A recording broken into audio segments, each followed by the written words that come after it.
All right, thank you all for coming tonight at 6 o'clock. Let the record reflect all of our aldermen are present. At this time, we would like to recognize Pastor Brooks, who's always kind enough to lead us in prayer, and then Mr. Powell, who will lead us in the Pledge of Allegiance. Pastor Brooks. May we all bow. Gracious Heavenly Father, first we want to come to say thank you for this brand new year. Then, Father, we want to just be grateful unto you for allowing us to come together once again in another meeting setting, that we may do things decently in order. But Father, we want to recognize you and say thank you. And the motto that we have, in God we trust. Let this city be that city that trusts in you. Let this city, the city of Gluckstadt, be a city of love. Let this city be a city of peace.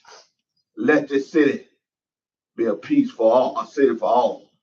Father, we just thank you once again for all thy many blessings, along with this mayor and this board of aldermen, and all the citizens that make up Gluckstadt. In Jesus' name we do ask. Amen. Attention, salute.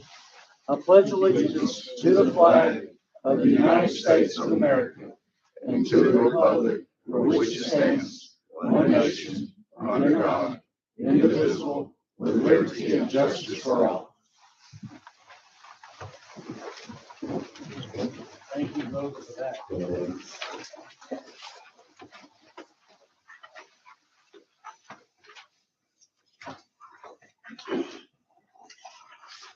At this time, I'd like to recognize the Shoe Drive, Dave Village Incorporated. Who is here to speak on that? Please tell me your name, ma'am. Sheree Thompson. And I don't know if it's a good day to be on the camera the way that wind blowing out there. Hopefully I won't scare anyone away with bad hair, but I'm here to just to speak about the shoe drive. That last year we hosted the shoe drive at Sullivan, and we had over 300 pair of shoes donated. This year we're looking to encourage others to donate. Definitely want to hopefully a bigger turnout than what we did last year. But I was hoping that with the youth council, it's a great opportunity for the community to come together and volunteer, that we could host the event again and partner with the mailroom is going to partner with us as well, so we can help get the shoes boxed and shipped off as we do the drive. That is March 23rd from 10 to 1.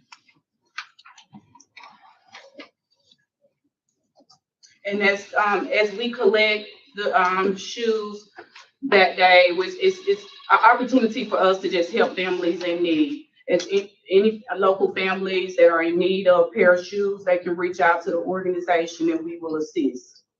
So what happens? You all are going to be taking shoes for donation at the mailroom or some other place? We're going to be at Sullivan. We're partnered in with the national organization, Soul for Souls, and that's where we're shipping the shoes to. That's where they turn any unwanted shoes into new opportunities for families in need. So anybody who wants to donate shoes can do so on March 23rd between 10 and 1 at Sullivan. Correct. And have you reached out to the youth council to see if those folks can help you? No, not yet. We were getting the date. We just got the date finalized in the time, because we were mailroom. They're only open a certain time on Saturday, so we wanted to make sure we're able to coordinate times to have a place for us to drop off. The youth council, I've spoken with Julia, and they are aware of it, so I'll be working with them. Okay. Perfect. Already on it. Yes, I love you all. Well, great. Thank you so much for that. That's a worthy cause. Thank you. And as Pastor said, we want to be a city of love, and us coming together to help families in need. I don't know a great way of showing it. Thank you all. Thank you. Thank you. All right, at this time, I'd like to recognize the Boy Scouts and Girl Scouts of America. Troops 164 and 19 are both present. least some of them are.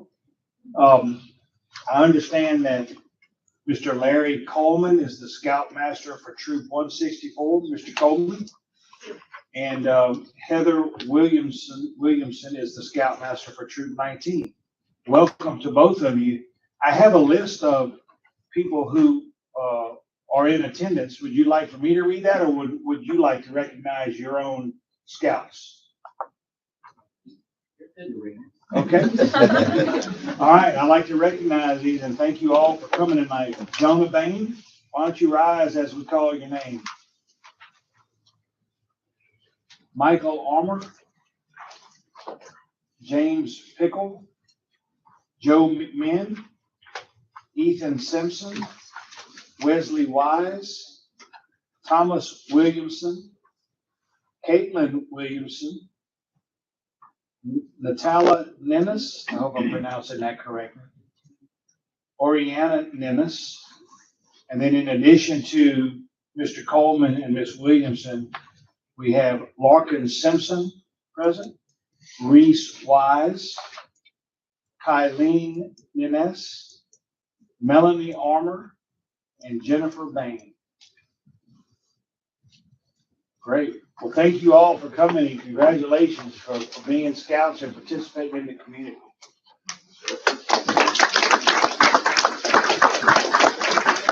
Mr. Coleman or Ms. Williamson, do either of you want to address the board or say anything at all?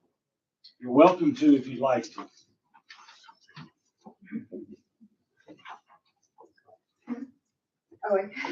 So thank you for allowing us to come and be here and be present. We appreciate the opportunity to allow them to hear and understand what takes place in the city and how the city is governed and ran. And this gives them an opportunity to experience a meeting and be able to hear Robert's Rules of Order and how things are conducted in decency and order as pertains to Robert's Rules. So thank you very much for allowing us to come and join and take part tonight. So most of the time when an organization is recognized, they're recognized and then they beat it.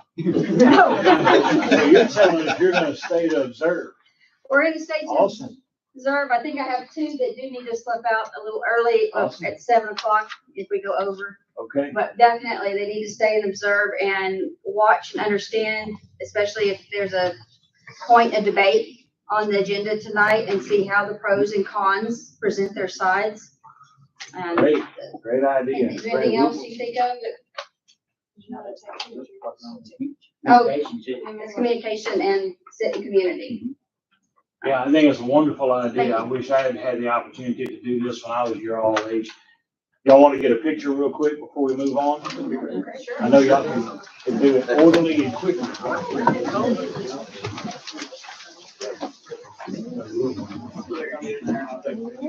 Just look, usually y'all just come to fill in back here. Come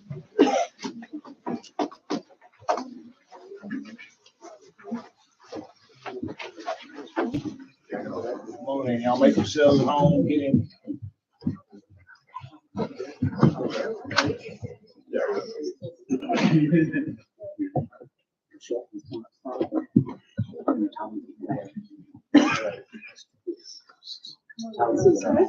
I'm sweet over my Brooks.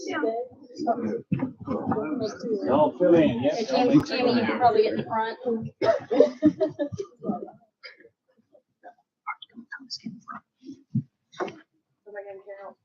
All right, y'all ready? Look this way. Just One, look forward. 2, 3. Take a couple. Okay. Thank y'all. Oh, thank you. Thank you. Good luck.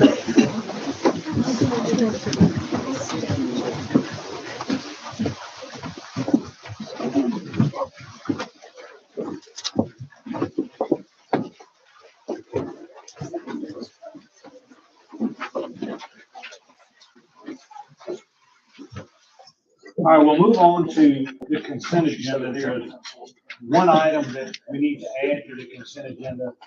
Chief Hale has asked for me to simply make it known to all of you that he is asking for Officer Huff to attend another training course It is advanced roadside impaired driving enforcement class in Flowood, February 6th and 7th. The class is free. He will be, of course, using a city vehicle to go and attend that class, but that needs to just also be listed in the consent agenda. So I would ask then for a motion to approve the consent agenda to include that additional training course. I'll make the motion. Ms. Bates made the motion. Is there a second? Second. Mr. Powell seconded. All in favor? Aye. Any opposed? Okay, thank you. Ms. Gerlach. You have a municipal court update for us. I do. So for total for December, we had $57,954.50. We sent $24,762.50 to the state, so that left $33,192 for revenue. So y'all should have also on there a copy of, so I've never done this, so one's just laughing at me. Nobody's gonna laugh at you. We are requesting for a software interface, which would help with the PD. They are recently getting e-cite citations. And so if we had the software, it would automatically load the citations from PD after they swipe the license, and it automatically will load to our computer with the software. Will keep us from having to manually enter those daily, which also eliminates human error. And obviously, saves time for us not having to manually enter everything off the tickets. And like e-cite tickets, some of the officers don't have the best handwriting, so they don't have to read them. But if we have that software, like I said, it just manually puts it on there. So it just helps us tremendously if we can get that. So I'm requesting y'all to allow us to get that software, which is about $2,800. Okay, and that $2,800, is that an annual fee? Right. You probably can. There's an initial purchase of the equipment, and then there is an annual maintenance fee attributed. But if you all remember, we approved a contract for public safety back in 22 for $8,500 for e-citation and virtual court. That now has been voided, so that $8,500 could go towards getting her this third-party software. But what I'm trying to understand is the total cost $8,500 in the first year? No, this is significantly lower. It's $2,500. I've got the contract right here. Do you know what page that is in the I agenda? scanned it on. It's there. right there. Well, it's on page 83, and that's why I'm a little confused, because it says license total is $8,500. That was the amendment. And then it says annual maintenance $2,125.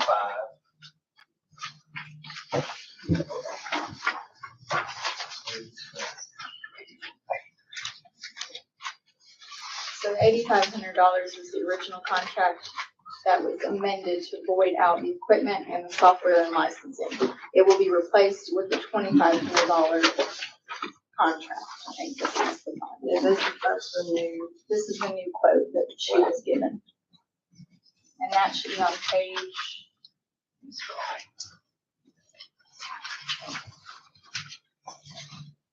I was looking at page 85. What is this, the summer total 30,277?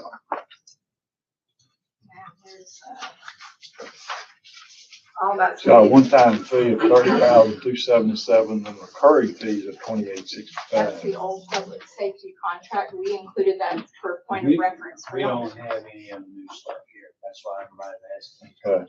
We don't have in our materials. But the bottom line is that we voided some part of this contract. $8,500. How much? $8,500. We voided $8,500 of the contract. And what you're asking the board to approve is going to be an annual fee of $2,572, Ms. Gerlach, is that Right, true? I think it ends up totaling the 2,800 after all the service fees. and everything. $2,822.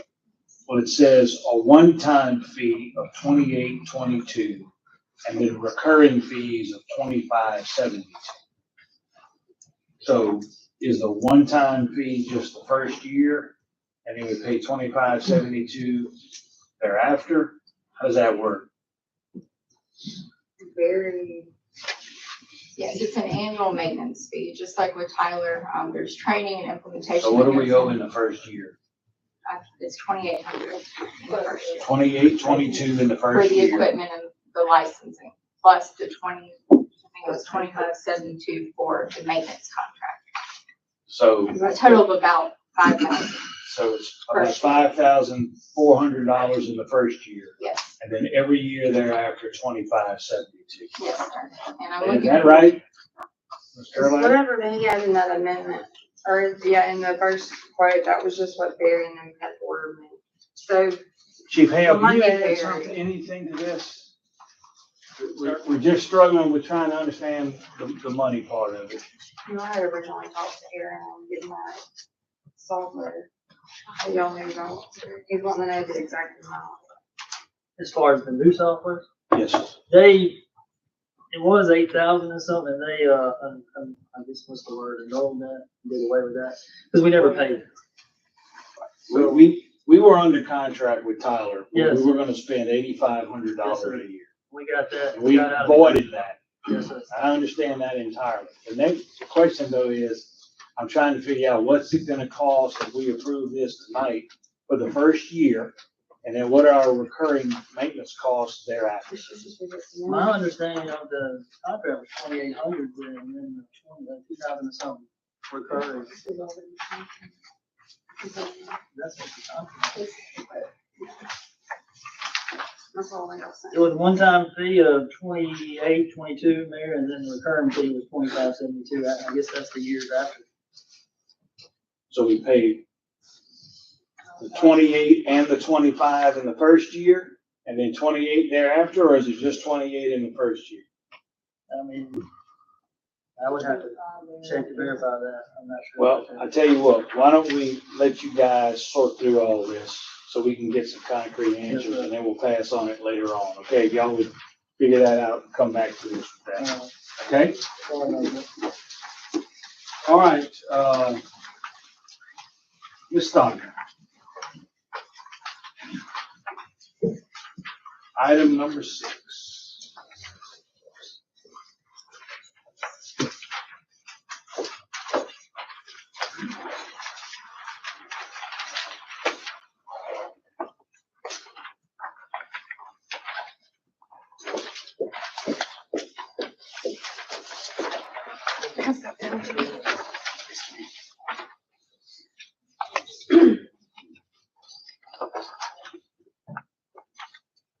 Same table we've been using, the highlighted are the changes.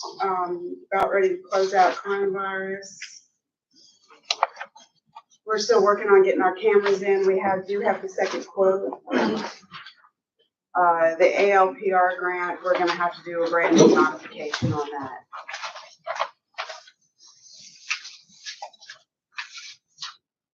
New money starts off fiscal year 2025 under highway safety. This funding period won't start until October of this year. We will again ask for overtime, regular time, and some equipment. It will be between $40,000 and $50,000. There's no match. The recreational trails program opened up today. We had talked about applying again for the trail around the park. This is not due until March. So the status of that donated land, I'll need some sort of solution to that before I apply for this. Chris had also talked about some sort of walking trail along Calhoun Parkway. So, but again, this is not due till March, so we've got some time to decide. There is a 20% match. And they cap you out at $120,000. So your maximum match will be $24,000. Let me further clarify about the ALPR grant. And Ms. Reed, please tell me when I'm wrong. So we applied for and were awarded $150,000 grant that we intended to use, and it was approved for us to use on the additional flock cameras. The question, though, arose about whether or not, since those cameras are not purchased, but in fact leased, whether or not we could enter into a 5-year lease and pay the entire lease fee up front out of the grant. There are some law in state purchasing law that might prohibit us from doing that.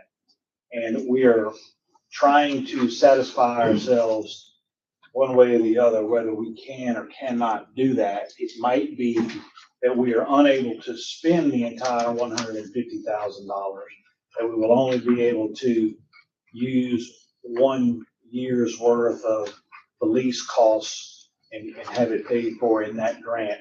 The reason that there's a modification is to see if we can perhaps use those funds for other reasons, and that's what Ms. Ruth is working on now. So that's to give you all some clarity on that.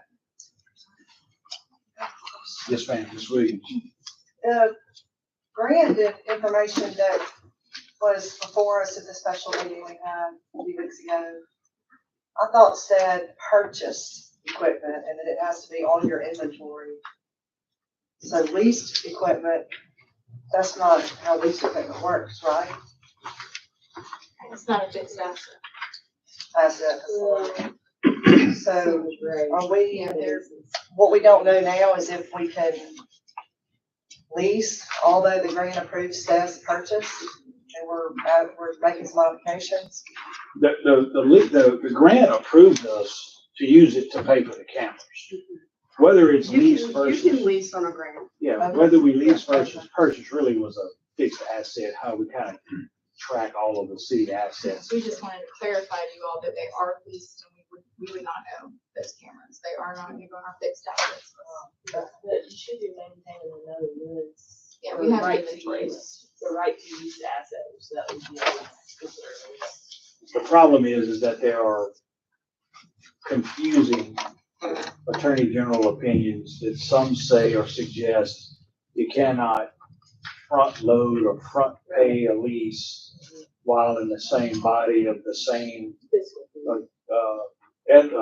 attorney general opinion. It says unless, and then it says unless you're going to get a guarantee that you'll have these services. So we had a meeting this morning to talk about this, and I think we're going to ask for another attorney general's opinion to see if we can do this, because we will have the cameras and we will have an enforceable contract with the company that says that we can use them for 5 years. So my hope is that we'll get the blessing to be able to use all of the grant to be able to pay for it. But there's all sorts of problems with that, such as binding successor boards, and it might be that we only go 1 year at a time. So we're working on that, but I wanted to give you all some clarity on why we're seeking to modify that. If the 150 has to be spent within the public fiscal period. Well, it's not purchased, just outright purchase them for 150, not an option. No, they won't sell them. Okay. The bottom line is this is part of a network of license plate reader cameras all over the United States, and they don't want somebody to have cameras that they own and take out of the system. It kind of destroys their business model. So all they do is let you lease the cameras. That's our only option. So we're addressing that, but I want to give you all some clarity about that. Ms. Ruth, do you have anything else to add in terms of grants? Just going back to the recreational trails program, if we decide not to do it, at the donated property, if something doesn't work out there, then of course we can put it in another part of the city.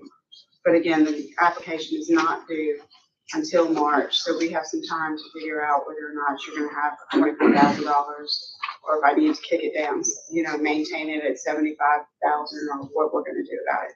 But Chris is aware of it, and he and I are going back and forth on this. And I've been told we're gonna have the park issue gonna come up at the February meeting. Okay. So we'll have some time, hopefully. That'll leave us plenty of time Yep. then. Anything else? That's all I have. Thank you very much, ma'am. Appreciate it. Ms. Gerlach, Chief Hale, y'all want to address item 5B? Yes, sir. Sorry for the misunderstanding, Mayor and Board. With Lindsay, she talked to us and got us squared away. $250, if y'all are looking at it, is a one-time implementation fee. The 2,572 is the maintenance. So that makes the one-time fee for this year will be 2822. And then the recurring fee after that, the next year will be 2,572, 2,572. The 250 is just for that first year. That's the 250 implementation fee on that. Okay. So the $250 is the Yes, implementation. sir. And then every year we use the service, it's gonna cost us $25.70. 2,572, yes, sir. Okay. All right, any questions, any more questions about that? And this is going to allow our officers to issue these citations more efficiently and certainly make our court more efficient, not having to input all this data. Yeah, with as much as they do already, man, they do a lot and they're real good at what they do, but when we got officers that write 75, with a new e-ticket, e-citation, you know, officers who could write 75 to 100 tickets a week, you know, they would have to input each one of them, so this would definitely cut down on their time. Okay. All right, so is there a motion then to approve this e-citation third-party software interface? Make the motion, sir. Mr. Powell made the motion. Is there a second? Second. Mr. Slay seconded. All in favor? Aye. Any opposed? All right, thank you. Thank you. Thank you, Ms. Gerlach. Monthly budget report is really an FYI matter. Are there any questions? New business, item 8A pertaining to consideration of a draft policy, procedures, and application for the Freeport and industrial exemptions. You will see that what we basically created is a process by, if you want an exemption, you got to come in and fill in these forms and give them to us so that you all will have more information upon which to base a decision. And it certainly gives them more information and it makes people at least apply for it, which is what the law requires. And we give you all more information upon which to vote whether or not you want to accept and extend the exemption or not. Is there anything else other than asking the board to adopt these policies here, the use of these forms? Yeah, these are just applications, it's not actually a formal policy. Right. But do you want to draft a formal policy or you want them just to adopt the use of these forms? So that's up to the discretion of the board. Maya and Wesley that met with the tax collector. I don't know if y'all want to speak on this matter, but if you want a formal policy, legal is willing to draft one. We wanted to start with just having an application process in place so that, you know, if somebody comes requesting an exemption, we have something to bring to you guys to do so. So do you want them to pass on adopting these applications today and then maybe next meeting they can adopt the policy? Yes, that we would like to get these adopted today. Okay. Any questions then about these tax exemption applications that are in your materials? If not, I'd ask for a motion to approve the utilization of these applications. Move. Mr. Slade made the motion. Is there a second? Second. Ms. Bates seconded. All in favor? Aye. Any opposed? Okay. Mayor, if I may add just one thing. Yes, sir. Once they fill out the application and come before the board, we will draft a resolution, whether or not you want to accept it or grant them the exemption or not, we'll draft a resolution that'll be spread upon the minutes. And that's for each applicant, right? Correct. Yeah. And then we'll send that off to Department of Revenue after that. Okay. And then by the next meeting, perhaps y'all have a draft policy for them to. Yes, sir, we can have that to Ms. Kellum by the agenda deadline. Yeah, I don't know if it's best to do like a resolution or ordinance, but we have a privilege license ordinance that I thought maybe we could hear to this. Yeah, I mean, y'all have already granted a couple of these just sort of under the general state statutory authority that you have, but I think adopting application as you just did, it's a good thing because you need certain information. And, this way y'all can sort of have a uniform system in place. We can bring y'all something probably more like a policy, maybe than a true ordinance, but it may be an ordinance form. All right, item 8B, discussion of a draft moratorium addressing excessive saturation of similar businesses in the city. Alderman Bates. Yeah, so Mr. Hall and I have been discussing, certain types of businesses that recently submitted applications for permits within the city, specifically in December. And the type of business we've been discussing is nail salons. I think there was 3 applications this week. There's currently 2 pending. Two 6 pending. actually established business, 6 pending, and 1 that's right outside of our city limits. So that it's a would total make of 8 in the city. And so we've been talking about how do we, as a small city, determine what our need is to prevent excessive amounts of businesses. And so I've kind of expanded that to, hey, let's look at all of the different types of businesses to see what we as a city of Gluckstadt can handle. And so I kind of wanted to open that up as a topic of discussion to see if that's something that we need to have a moratorium on, to let Mr. Hall and Bridget kind of do some research to see what we as a city can handle. So. Okay, so this is just gonna be for discussion tonight, okay? Anybody have comments and want to discuss it? I can start with a couple of general things if you want, Mayor. A moratorium is supposed to be temporary in nature, of course, and it's just to maintain the status quo until a certain specified event takes place. So this would, allow, you're talking about an oversaturation of similar businesses. This will allow the current businesses to keep operating, kind of push the pause button. But when you have a moratorium in place, what you want to be doing is taking steps towards that specified event. You can't just say, well, we're gonna have a moratorium, and we'll revisit it in 3 years, and then we'll revisit every 3 years thereafter. The idea is usually that you're looking at a change in your zoning regulations. So if you've got a concern about oversaturation of businesses, that's certainly a concern. You want to look at what permitted uses are in certain zones, see if they're compatible with the districts. You want to look at which some you want to make conditional uses. Some you may want to remove as permitted and conditional uses from certain zones. Work with Mr. Hall's office. And sometimes, do research to see the effect of these businesses. Blighting effects on areas is a common term you hear, working with city planners, things like that, to make a determination as to what kind of changes y'all should make. What we usually recommend when you adopt a moratorium is that you go ahead and set a public hearing, not the day of the moratorium. There's not a lot of law requiring notice or a public hearing to enact a moratorium initially. But within the moratorium, as you adopt it, set a public hearing 4 months, 6 months from now, which if the moratorium is still in place at that time, anyone who feels aggrieved is not going to be denied due process. They can come before the board and ask for relief. And then also to put provisions in there that would allow you to provide somebody relief if they want to apply for some kind of hardship exception in the meantime. Because you just want to be real careful that you're not, prohibiting people from using their land in an arbitrary and capricious manner. But sometimes you can do it internally. Mr. Hall, I don't know where he is. Is he here? Oh, I see his hand in the back. Sometimes people will employ consultants to look at this stuff. Sometimes you just do Google research literally and find other ordinances in Colorado and similar cities and, just sort of examine it.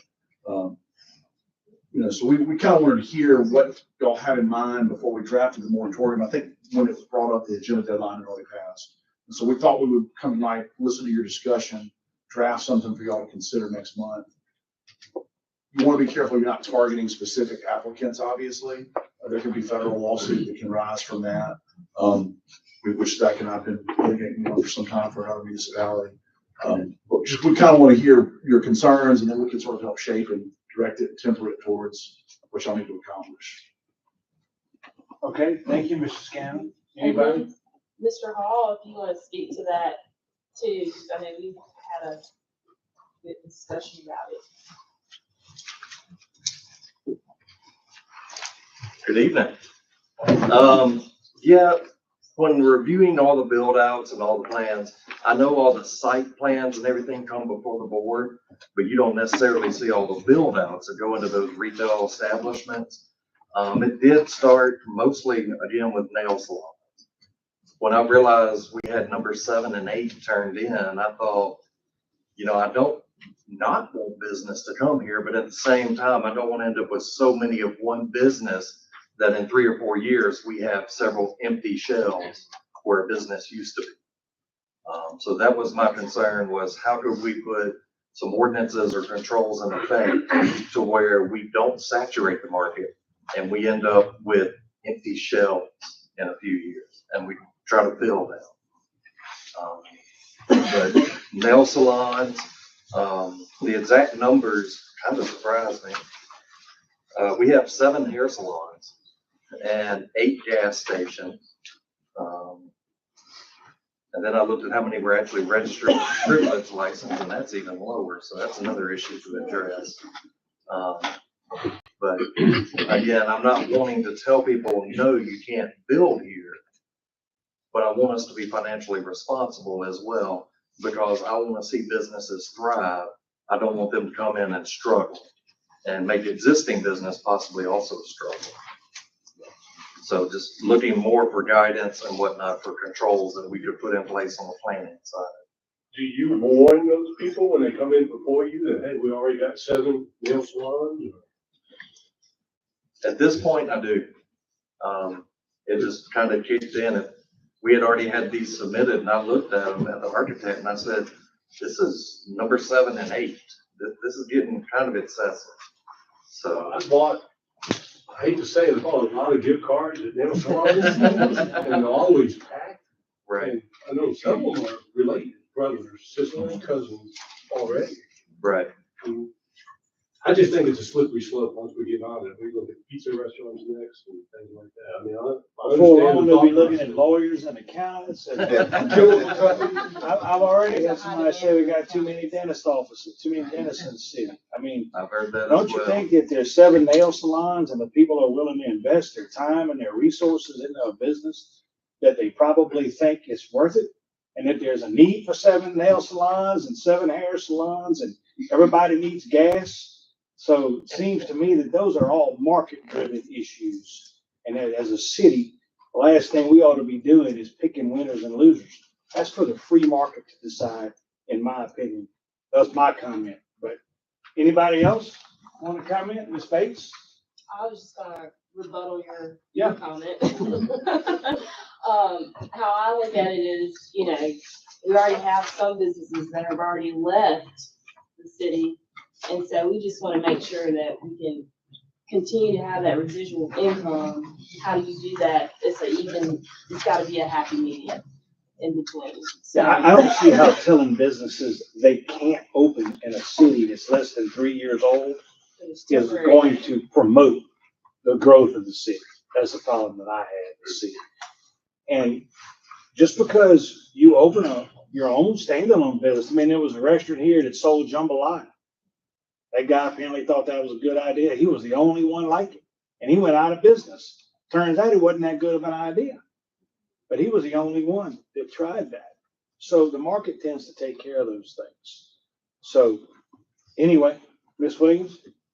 If the word moratorium has been used, are there other options that the board could put in place? And the reason I say that is when we had the discussion last year on some policy, we used conditional use as the mechanism to put convenience stores and gas stations and alcohol beverage stores, i.e. liquor stores, a certain distance required between them for future new sites. Is that an option, or how do y'all feel about that being possibly a discussion? And I wouldn't want you to do a moratorium without something like that. I mean, the moratorium to me would be tied directly to something like that. You can't just put a moratorium in then and then not do something that's going to be an event in the future that the status quo will stay until, because otherwise it could be deemed as arbitrary, capricious, and targeted. Like the concept on a moratorium is just pushing the pause button between now and a contemplated zoning ordinance change like you're talking about. So that's the idea, is if you're trying to, you want to look at blighting effects from things like this. What's the shelf life of a nail salon? What happens in 20 years? You got a good shopping mall, got too many nail salons in it, talk to consultants, get a look at it, whatever. Is there one? I don't know. I'm not sitting around. You know, the concept is you put a moratorium in and determine that before you would make the ordinance change. Or you don't have to do a moratorium at all. Yeah. And then you just, and they'll let everything be the way it is, and then contemplate an ordinance change later. Moratorium is not required for the ordinance change. It just allows you to maintain status quo. And we hadn't gotten our comprehensive plan yet Yeah, either, so trying to see what the comprehensive plan has in it to kind of be cohesive with that also, because that's what we're going towards, and that's the ultimate goal, so. I would be open to the conditional use criteria.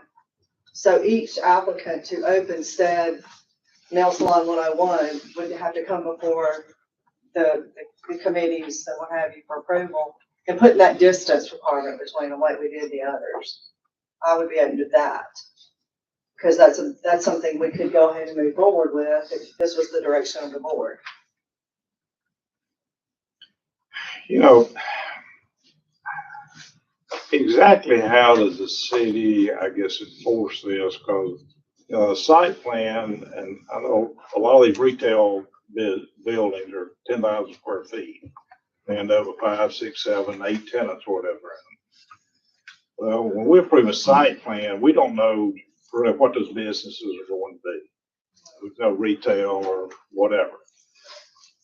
How do we actually say, okay, this building or this business is subject to conditional use? That's up to you to, I mean, if we do that, approve that, and it's up to you to say, well, I've got to go to the board and get approval before you issue not a building permit or not a privilege license. How do you control it? If it were to be made a conditional use, then before I could issue a permit, it would have to be approved by the boards. A building permit? Even a building permit. Okay, when that building is initially built, let's say 10,000 square foot space, okay? Most of the time, they don't know what those tenants are going to be. So you're talking about the build out, not the building itself. Correct. The build out, okay. Yeah, you kind of look at, I guess, zoning, making zoning changes, and I know we've had some conversation about our industrial zoning. You know, we're concerned about we're going to allow some businesses to develop our industrial property that the city realizes no income from. And I know some work needs to be done in that area. I don't know what, y'all would propose to do, or could y'all come to us with a recommendation on different kinds of commercial property, industrial property, businesses subject to conditional use in that zone? We could look at other cities and whatnot, study other ordinances and come up with a list, a draft of it. I understand and I agree largely with what Mayor's saying, but on the other hand, I hate to see a dozen businesses and end up half of them closing or whatever. That really does kind of blight our community. It really looks, a closed business is a really, really red flag. It's a bad sign. And I hate to see any of these businesses closing. I mean, that's part of doing business. It's going to happen, but I'm okay with controlling some of this, but I assume it needs to be through a conditional use by either the commercial zoning or industrial. I don't know how far, where do you stop with this? But it sounds to me like we need to review a lot of our zoning ordinances. I mean, that could be something we could create a list of essentially industries that would require board approval before they were allowed to be permitted for a build. Similar to, again, liquor stores. They must be 4,000 feet apart. And it's conditional use as well. So if one of them were to try to move into one of these shells that was permitted, already approved as a site plan, it would still have to come back before y'all for approval if they were 4,000 feet away. So that's one example we already had existing. I mean, I'm okay with that. I just felt like since it's such a large number, that it should be discussed amongst the board about where is the stopping point, or, Okay, can I ask, how does Madison control this? Well, I guess I can't speak to the way Madison does it. I mean, I can tell you what Ridgeland does. Ridgeland is they make determinations on where they want things to go, either by conditional use or permitted use, and they really stick to it. Some of the other municipalities I see, if a business comes in, it's just a different kind of philosophy. It's not, maybe the one's right or wrong. One will say, well, we want to be business friendly. This business wants to come in and be there. We'll go change our zoning ordinance and let this business go there, or give them a conditional use or whatever. Ridgeland tends to view it as long-term value. You might get a little bit of revenue on the short end, first 5-10 years of a certain business.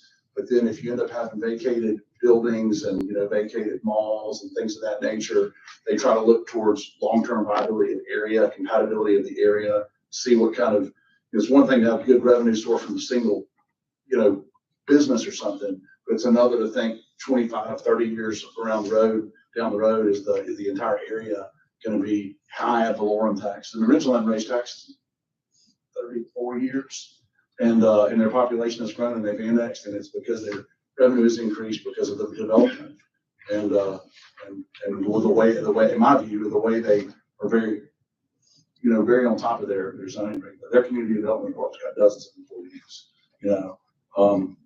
different philosophies. Byram, on the other hand, says, we want people to do business here. We don't want people to be coming and be told they can't do business. And so typically when somebody comes in, they'll try to do what they can to be business friendly, and even if it means changing rules and things. So it's just kind of different philosophies on how to go about it. And I'm not anybody's planning consultant, so I'm not trying to act like I'm a city planner or anything. I just work with them. But you do examine what other cities do and long-term effects and kind of what you're going for typically when you're considering these. But as I said, you don't have to have a moratorium to consider zoning changes. We can set those whenever y'all want to, have a public hearing, propose zoning changes, and you don't need a moratorium for that.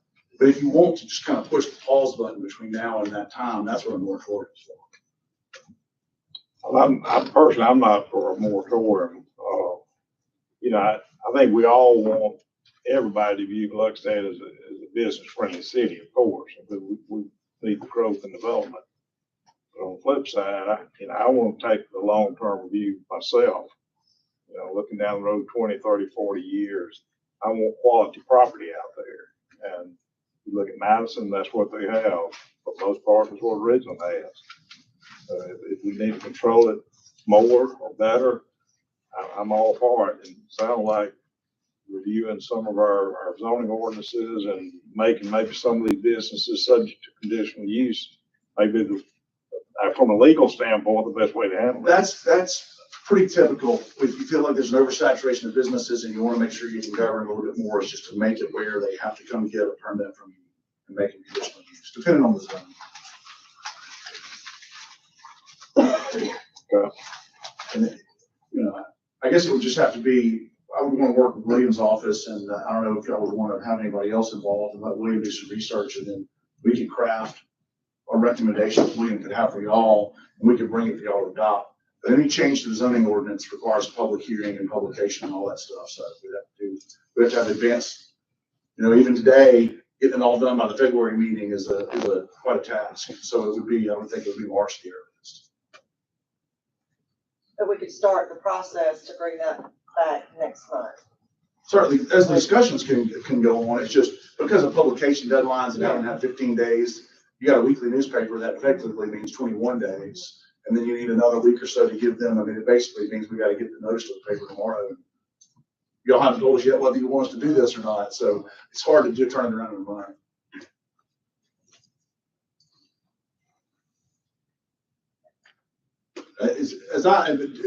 Y'all can direct us what to do on the zoning ordinance. Whether or not you want a moratorium between now and some possible zoning ordinance change you make in the future is not required. So, that's totally discretionary. So,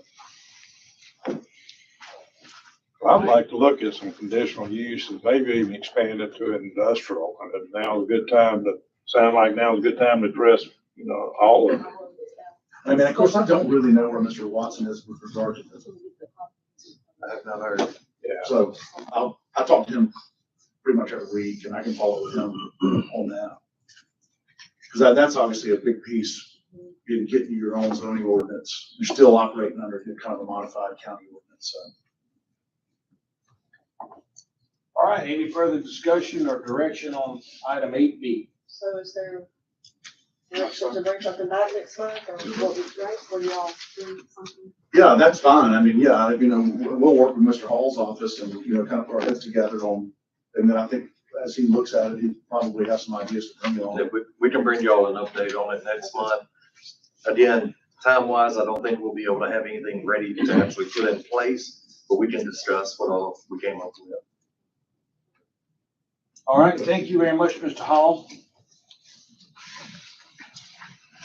Item 8C pertains to our lobbying services contract. I'll remind you guys that the last 2 years, we've hired the Cascio Sanford Government Law Group as our lobbyist. When we started this, I knew both these folks and asked them to help us get some money for our new police department building. I didn't know how to go about it all. I asked you guys to let me hire them. You did.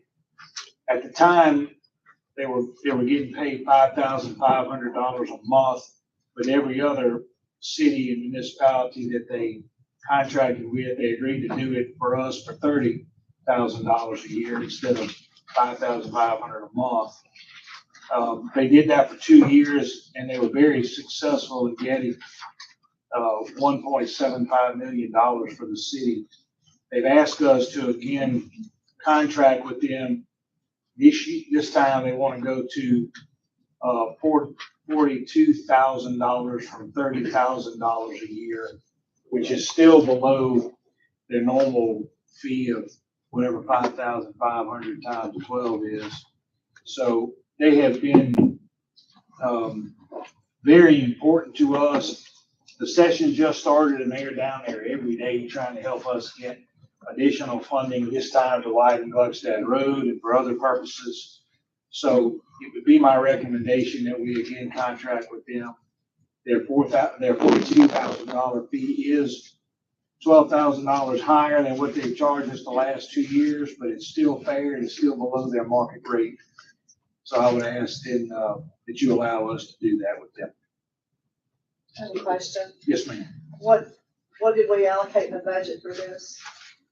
I believe we've got the 30,000 from last year, but I can check real quick. Yeah, I think you're right. I think we do that. So it would require us to amend the budget in order to do that. We can actually look at other professional services and pull from other line items to move money around to, get that 12,000, that line item. So you feel that money could be We have pulled plenty from of money in other the line capital. items to absorb a $12,000 Yes, ma'am. increase? I do. And that's a good question. I always ask that question, and I should have asked you that question. Yes, we have money in contractual services for that purpose, so we just move it around. For example, I was gonna maybe look at having a CPA help us. We had 15,000, I think, allocated for that. That CPA has now gone to the state auditor's office, so I don't know that will come to fruition, but that's just an example where we can pull it. This is a 12-month contract. Yeah, 12-month contract. How often will we receive updates? I think I asked about this last year. Did we get an update? Well, every week during the session, they send us an email that basically sort of summarizes what's going on at the Capitol.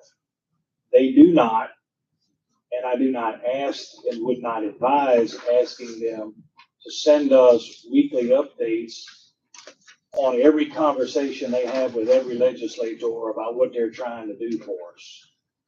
You just have to trust them to work the system appropriations bills don't get passed until the last 2 days of the session.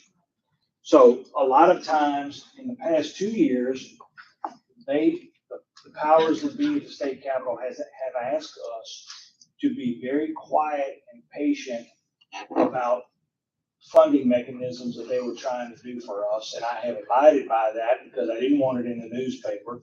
Because if it wound up in the newspaper, we may not get the money. That's what the powers that be asked, and that's what the lobbyists suggested. So they're not going to give you a specific update every week of every conversation that they had with the powers that be, because that kind of defeats the purpose and we would be cutting off our noses by our face. So if at any time, though, any of you have a question of the lobbyists, we can bring them in here and hopefully have a discussion with them in an executive session so that they can discuss with you what's going on in terms of that, if that qualifies for executive session. But absent you all having a specific question that I can't answer, I think that's the best way to handle dealing with the lobbyists. So hopefully that satisfies you all. Look, there's a certain amount of trust. Politics is a strange game down there, and we just gotta let them play it. And it's so far been very beneficial to us. So, all right, I would ask then for approval of the lobbying services contract at the annual rate of $42,000. Moved. Mr. Slade made the motion. Is there a second? Second. Mr. Taylor seconds it. All in favor? Aye. Any opposed? All right, thank you for that. All right, item 9A and B are FYI. Ms. Kellum, you want to add to anything in the papers? Really, I'll just be very brief. Speaking of the legislative allocations, we've got quarterly reports that are due, so I've been working on getting our reports to DFA on the $750,000, the $1 million that we received. We have end of the year reporting that's also due. So we have a deadline of 1/31 to get our W-2s, 1099s out. That's something that Scott and I are working on with the IRS and Department of Revenue. We have a workman's comp audit on Friday that I'm also prepping for. That should be pretty straightforward. Just a couple of reports I need to pull. And we did meet with department heads this morning, and a representative from technical assistance from the auditor's office came in and gave a brief overview of purchasing law. So I think going forward, things will be a little smoother with that. That's all I've got. All right, any questions of Ms. Kellum? That takes us through A and C. Yes, the privilege license report is just an FYI. You've got the numbers in front of you there. If you have any questions, please let me know. All right, Mr. Hall, item 10. Item 10A is an FYI with regard to the Planning and Zoning Board special call meeting. Item 10B is discussion and consideration of the Blurton Holdings site plan that was previously approved by P&Z. Mr. Hall. Yes, Blurton Holdings is located off Church Road, right next door to Puckett Rents. They were initially building next door, right on the fence line of Puckett. When Puckett wanted to expand, and I believe last month it was approved by the board for Puckett to expand. So this takes Blurton's same site plan that was already approved and moves it about 95 feet south. All the drainage calculations and everything are all still the same. Nothing changes except we're moving to the south about 90, 95 feet. So that way Puckett can make their expansion. Okay, any questions or comments? Ms. Kellum, you have something? I know, I just, 9C, we did skip over, that was my fault. I needed to address that briefly. Okay, we'll come back to that. I thought you had covered 9C. Yes, sir, I'm sorry. All right, any questions about this revised site plan? All right, is there a motion then to approve the revised Blurton Holdings site plan? Mr. Powell made the motion. Is there a second? Mr. Slade seconds it. All in favor? Aye. Any opposed? Thank you, Mr. Hall. Item 9C, Ms. Kellum wanted to update us and report on their efforts to collect delinquent. Yes, so as y'all are aware, we had some issues with some businesses that have not filed privilege licenses within the city. We let you know the last meeting that, we would be sending out letters after the new year. We anticipate sending those letters out Friday. We're planning on staggering them because it's about 200 letters that have to go out. And we don't want to inundate Scott with 200 people at once. So we will be staggering them over the next few weeks, but beginning Friday, we will mail those letters out. And I just wanted to update you on that. So they're very happy. Yeah, and I saw Gluckstadt on Go messages that tried to get the word out too. Yes, and on our social media as well. And I also talked to WLBT as well today, and they will be running a story on it. So hopefully that'll get us some press. I'm sorry for that, Thank you, Mayor. but you had the answers and I didn't. This is for those businesses that are currently operating and have not obtained a privileged business license. Yes, ma'am. For those, so the ordinance was enacted in June of 22, and they're delinquent at this point. Some of them may feel like they still need to file with the county or not know. We sent out a ton of notices. We sent out a secondary notice back in August. So we've really done a reasonable job of getting the word out. Thank y'all for doing that. I know it's been a long, tedious. Scott, thanks Scott for doing this. Effort. Yes. The effort hasn't started yet. Yeah, it's just no fun. It's just no fun. But I'm thanking you now. All right. Item 11, Mr. Buckner, you want to give us an update? And then we're going to talk about a few requests that you had. Yes, sir. Good evening, everybody. We just wanted to kind of give everybody a year-end update. First one, starting the year. Public Works and Building Department, we've moved into our Lone Wolf Drive building, and we are now out of the storage units at Storage Max, fully moved in. Guys are working hard to collect as much trash as they can. Trying to figure out who keeps putting all the trash back down after we pick it up, but we're working on that. We cleaned up the fence along the MDOT right away along Gluckstadt Road, trying to get that area looking a little cleaner. Looks pretty good. You guys did a good job on that. Street signs are still in the process of being changed out to Gluckstadt signs.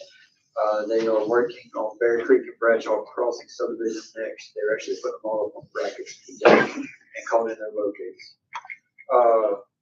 We will be applying for the overlay grant for Calvin Station Parkway in January. We just want to let y'all know we've altered that proposal just a little bit to take out the north portion of Calvin Station Parkway. Reason being, they changed the grading scale on that, and it goes by traffic count and quality of the road. With the traffic counts, that takes a lot of points away from us on that. There's a lot more traffic on the south end than there is the north end. Also, in order to do that, it will increase the price of doing the north end because we have to bring it up to MDOT standards. So we would have to widen the road, add to the shoulder work. If the price goes up significantly for not a lot of, there's not much traffic. So what we can do is just do the south end now, overlay it, get it restriped, get that back up standard. And then in the future, as more developments and everything start coming up that way, look at doing the adjustments and fixing the road correctly on the north end when that time comes. Any questions on that? Yes, sir. This is for grant funding. Do we know the dollar amount requested yet? Yes, ma'am. That's really to be handled in the next couple of items. Yeah, we got a couple of items Oh, that okay. are. Items 10C and D are particular to those issues, so let's go through your update, and then we're gonna have to talk more specifically about the specific items. Go ahead, Mr. Slay has a question. Where would the break be between north and south? Is it there at that three-way stop? Church Road. Church Road? Yes, Okay, That's right where it goes into Kansas City limits and then we pick back up on that. okay. We will be also applying for the congestion mitigation grant for Gluckstadt Road in January. We not haven't changed anything, everything we approved last time is still the same for that one. Just wanted to give you all a heads up. We are meeting next week for our hazard mitigation process, actually, January 11th. So that'll start that process. We approved that last time and get the process rolling after the holidays. The endo pump should be fixed early January. They took a break for the holidays, came in, the weather got bad. One good time to be laying asphalt. And then the weather this week kind of put them off again. So we're top of their schedule. We're just waiting on the weather. And who's doing that work? I can't. When they do that, we will have to shut down Endo Road. I've asked them to kind of do it now that school's back in session. Do it between school times, shut down and stop working whenever school gets out. Don't start until school starts. So that might add a day or two to that project, but we're trying to flex with the traffic. UPS backup systems have been installed on all the traffic signals within the city limits. That's MDOT and city maintained. So now if power goes out, we shouldn't have to have guys out there flagging traffic. PD can stay doing what they do best, and we'll be trying to unclog ditches and get flooded streets going again. During the winter months before grass cutting season, we're gonna be working on cleaning ditches, keep culverts unclogged. We're planning on renting a back truck to try to suck out, get everything out of those storming culverts under the driveways. That way we can keep it top of driveways and rain beds. We are now fully staffed. Jameer Point Jones started this Monday, started yesterday. So, next board meeting, I'll have an engineer on my too. But that's it for that. Right. Any questions? All right, item 10B, you want the board to approve advertising for a 6-month term asphalt bid. Yes, sir. Okay. Our term bid that we have now with AdCamp is going on. We only do that in 6-month terms just because the price of asphalt changes so long. It's coming up. We need to see if y'all can approve it now so we can publish or publicate it and publicize it. And we can have it ready for when this is over in March 31st. We'll be ready to go April 1st. Okay. Is there a motion then to approve or authorize advertising for a 6-month term asphalt bid?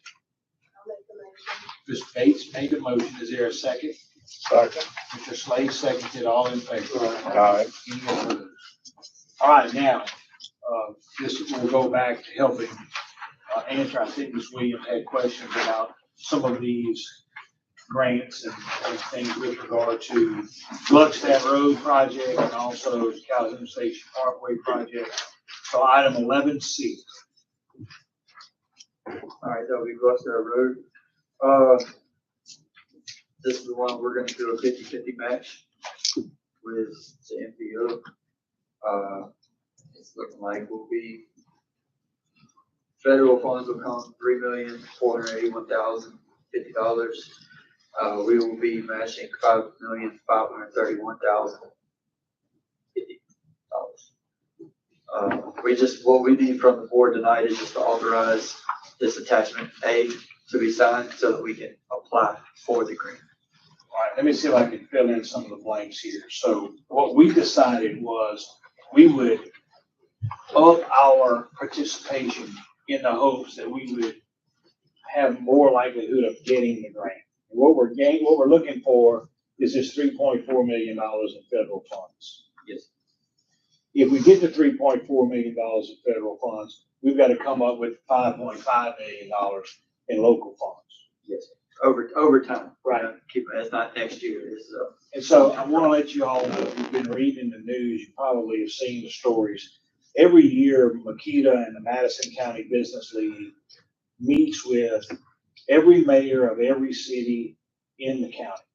And they try to come up with priorities that they can take on a single effort to the legislature for funding for Madison County. The first 2 years the city was in existence, we didn't make their list. We didn't have any priority, such as our PD building, that they felt like should make the list. So we kind of went our own way and got the money directly from the legislature with the help of the lobbyists.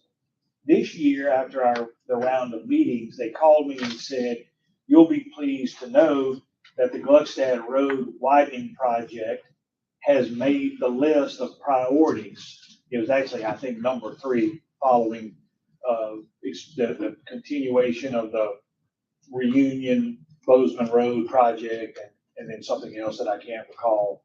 But we made the list of 4 prioritized items that they're gonna take to the legislature on our behalf. I've also been told that this is a great year for the city of Gluckstadt for a lot of reasons, to go to the legislature asking for money.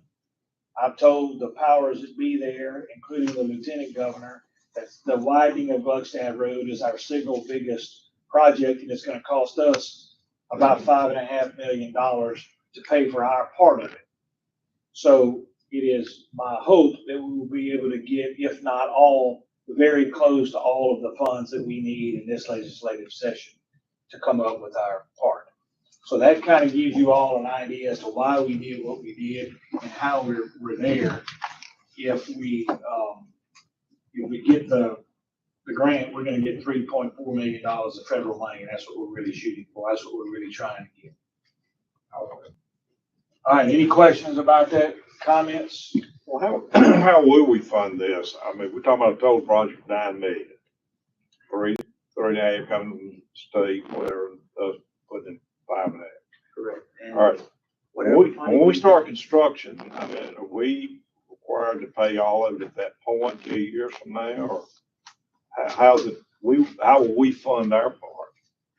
we can get funding either, we can get everything except federal, because we're already getting federal money from the MPO, so it has to come from the state or the county, or we would have to float a bond issue in order to get it covered. That's right. So we're hoping to get the state. Right, whatever we get from the state, we can utilize for our part, the $5.5 million. Okay. So let's say the legislature only gives us $4 million. We gotta come up with $1.5 million to finish the project. Correct. Okay. All right? I'd ask them for a motion to approve this application. Motion. Mr. Taylor made the motion, Mr. Slay seconded, all in favor? Aye. Any opposed? All right, we have a similar project with regard to Calhoun Station Parkway. Mr. Buckner? This is just the overlay project and what this. Hold on. Did we answer your questions? Because you had a question about C, didn't you? I mean, I'm good. Yeah, it was with this county. Okay, Calhoun Station. Yeah. Okay. What we're looking for on this one is we are gonna be getting an 80-20 match for the overlay of Calhoun Station Parkway. What that'll do is fix the road, basically like what we did in Richfield, just on a larger scale. It's cost quite a lot more money. But with all the projects that are going on, buildings coming up, we need to get that one overlaid and have it looking nice. So in order to do that one, we're asking for an 80-20 match. We'll get roughly $760,000 in federal funds, with the city match $340,000. And we can use county road funds to help us with the $340,000. $340,000. It's the same way. We can get funding wherever, if we can get it from wherever we can, except for federal money. What's the time frame on this? This one would go a lot quicker than the Gluckstadt Road one. Gluckstadt Road one is a pretty lengthy project. Calhoun Station Parkway, a couple weeks to a month. I mean, they're just fixing the road, milling it overlay. How soon will we know if we will get the federal funds, and then? We will know if we'll get selected, I believe it's May. And we'll know then if we get either one of these, we'll know at the same time. We're applying at the same time. So by May, we'll know if we get selected or not. I have a question. Is it accurate that Calhoun Station Parkway, any section of it that's in our city, was not properly given the top coats that they call in asphalt when they were completed years ago? I'm unaware of that one. I would have to do some research on that one. That's something I'm looking into. Okay. We can, but I believe it's had its final coat on. Okay. Seems like that came up in conversation a long time ago. Yeah, I mean, I would have to go back and look, but And that's gonna regardless, I affect. don't know who we would get to put, the final wearing service on. It would have had to have had a letter of credit on it that, stayed up to date. Years ago. Yeah. At the county level. Yeah. Okay, is there a motion then for consideration or for approval of this application for the Calhoun Station project? I'll make the motion. Ms. Bates made the motion. Is there a second? Second. Mr. Slade seconded. All in favor? Aye. Any opposed? Thank you, Mr. Buckner. Thank you. Chief Hale.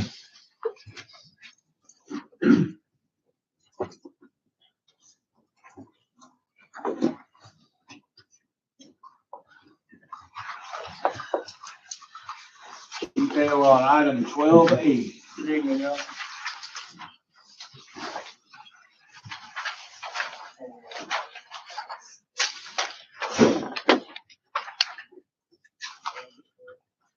Okay, just a general update, Mayor and Board, we've, since the last board meeting, we wrote, 291 citations with Officer Clint writing a majority of those, thanks to the e-citation equipment that we got. We've made 35 arrests, 5 felonies and 30 misdemeanor arrests, but most of those being drug related. And, building's coming along pretty good. I don't know if y'all seen it lately. They've blocked it in.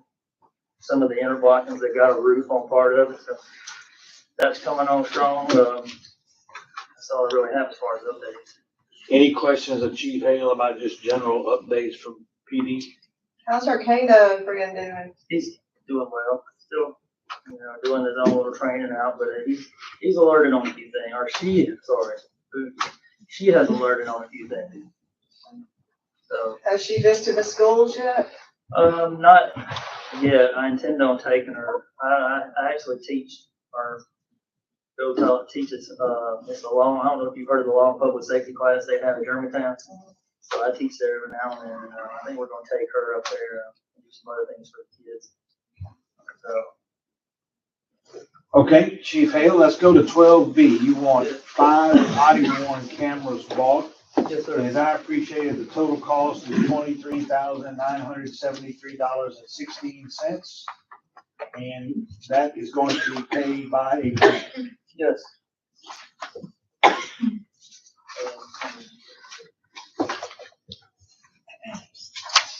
The difference in the quotes is, we got 2 quotes. We got one from a utility, which is who we have already our body worn by utility. Then I got a quote by Axon. The Axon quote was $2,676 cheaper, but I feel as though the best quote would be body worn by utility because we already have those cameras. We have 10 of those already in circulation. Our service is already through them, and we're able to look at the cameras through them, and our uniforms that we have are already in place for the body worn cameras. We would have to change a lot of stuff around to go with the Axon camera. So I'm wrong then in the monetary. You want to go with the higher bid? Yes. You want to go with the 26,650? Yes, sir. Okay, I'm sorry. I misspoke then. Yeah, well, yeah, the But body the worn 20 cameras will also integrate with the Motorola CAD system, our dispatch will be getting when we open our building on here. So even though it may be a little bit more, it all around, in my opinion, is the best quote. Is the grant listed on this list of grants? Which? Yeah, it's one is actually part of a grant. It's a JAG grant.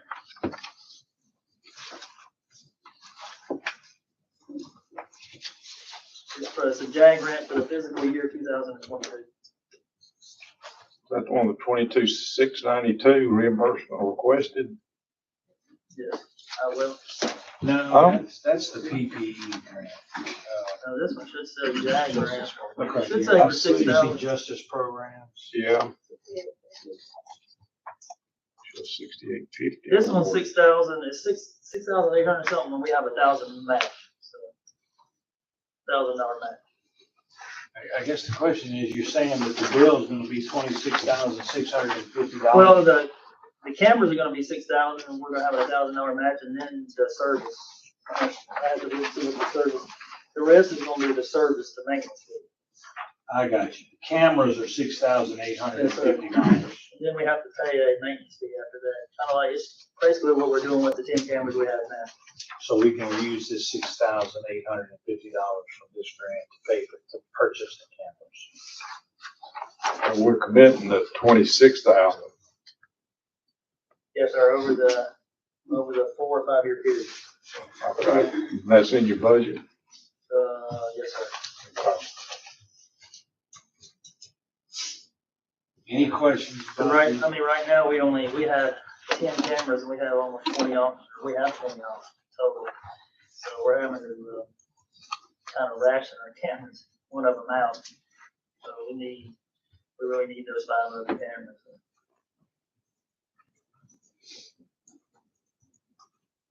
All right, is there a motion then to approve the purchase of the body worn cameras at the cost of $6,850? Is that what you want us to approve, or you want us to Yes, sir. approve the entire contract, including the service part of it? Well, we will need all of it. I thought that was included. Okay, so you want the board to approve the entire proposed quote here, Yes, sir. beginning at page 197. Yes, The sir. total sum is $26,650. Yes, sir. We're gonna use $6,850 from the grant, which is really only $5,137 from the grant, and $1,700 of our own money. Yes, sir, match. Okay, And Mayor, I think any such motion would be also asking the board to make a finding of lowest and best. right. Lowest and best, because this camera is compatible with what we already have. Yes, sir. We would have to, if we got one with the other, we would have to possibly change out, we would definitely have to change out equipment. Then we'd have 2 different systems we'd be working with, and it's not compatible with the dispatch system we're gonna get when we move over to the new building. All right, is there a motion then to approve this quote beginning on page 197 of the materials? Make the motion, sir. Mr. Powell made the motion. Is there a second? Second. Ms. Bates seconded. All in favor? Aye. Any opposed? And there on that last one, we're not gonna, we can scratch that one out to see. Past 10C? Yeah, we're not. That was the block camera. Okay, that's the flock camera issue that I mentioned briefly earlier. We gotta do some homework on that, so we'll table item 10C. All right, thank you, Mr. Hale. Did anybody sign up for public comment?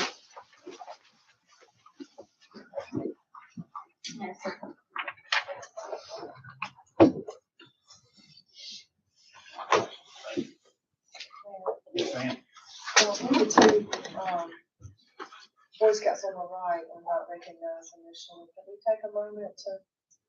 recognize Sure, do either them? of you gentlemen had your names called out? I should have asked who else didn't have, who was here. Your name, sir?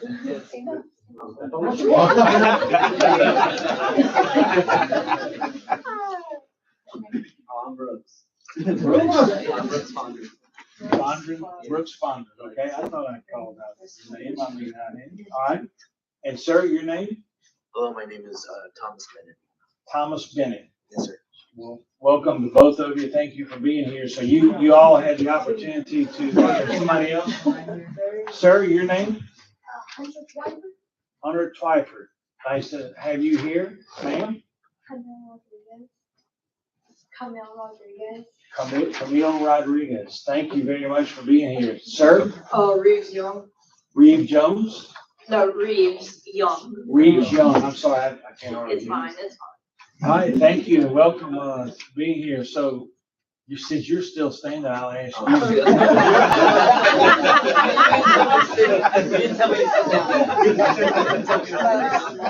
So I have a question, y'all all sitting here and you saw how the meeting worked. Did we do it right? Did we do it to meet your satisfaction? Could we have done something better or different? Not, you probably saw, not everybody agreed on every topic, but we discussed it and did so, I hope, politely to each other and certainly respectfully to each other and all of you. So you'll see that every meeting you come to, hopefully, that even if there's disagreement, you try to do it the right way. So I know you all know all about that. All right, well, thank you all for coming. We're getting ready to go into what's called executive session, which is a way that a state government or a municipality can conduct some sensitive business without all of you being in here. So we're gonna get to excuse you now. So at this time, I'd like to make a motion for us to enter into closed session for the determination of the need for executive session. Is there a motion? Motion. Mr. Taylor made the motion. Mr. Slade seconded the motion. All in favor? All right. Any opposed? Okay, we're in closed session. Thank you.